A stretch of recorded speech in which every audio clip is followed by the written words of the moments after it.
Hello বন্ধুরা, তোমরা সবাই কেমন আছো? আশা করি খুব ভালো আছো, আর আমিও খুব ভালো আছি। তোমাদেরকে আজও একটা ভিডিও নিয়ে চলে এলাম। আমি জানি তোমাদের অনেক দিনই ভিডিও দেওয়া হয়নি, তোমরা কি তাই রাগ করেছো? আসলে আমি খুবই ব্যস্ত আছি এখন, তাই ভিডিও দিতে পারছি না সময় মতো। কিন্তু তোমরা সাবস্ক্রাইব করে অবশ্যই পাশে থেকো। আমি সময় মতন ঠিক চেষ্টা করব ভিডিও দেওয়ার, আর অনেক সুন্দর সুন্দর উপকারী দরকারি তোমাদের কাজে লাগার ভিডিও দেওয়ার।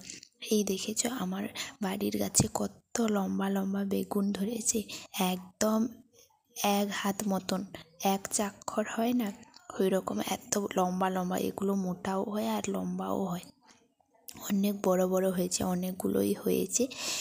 এগুলো জানো তো, এগুলো গাছ মারা গিয়েছিল, কিন্তু আবার এমনি বৃষ্টির জল পেয়ে আপনা আপনি এরকম হয়েছে, কোনো সার বেশি দেওয়া হয়নি, আপনা আপনি হয়ে যায়।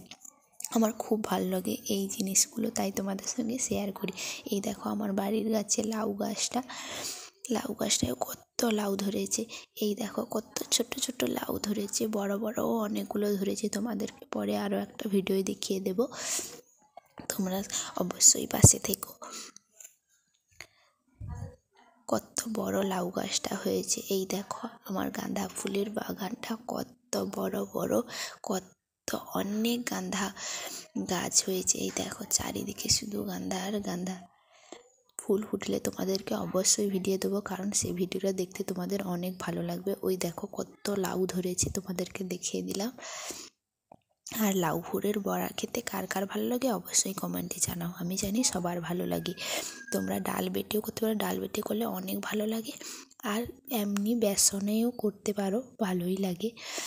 এই দেখো এই ফুলগুলো কত সুন্দর, আমার বাড়ির চারিদিকে অনেক হয়ে আছে, অনেক সুন্দর লাগে না? কিউট কিউট ফুলগুলো কিন্তু। আর জানো তো আমার বাড়ির গাছে এখনও শিউলি ফুল ফোটে, এখনও কত শিউলি ফুল পড়ে। এরকম গাছ পাওয়া কিন্তু খুবই দুষ্কর ব্যাপার, তাই না? এই দেখো কত শিউলি ফুল ফলেছে। আর এই দেখো গাঁদা গাছগুলো, তোমাদেরকে আরেকদিন ভালো একটা ভিডিও করে দেখিয়ে দেবো আমার গাঁদা গাছে কত সুন্দর হয়েছে। আজকের মতো টাটা।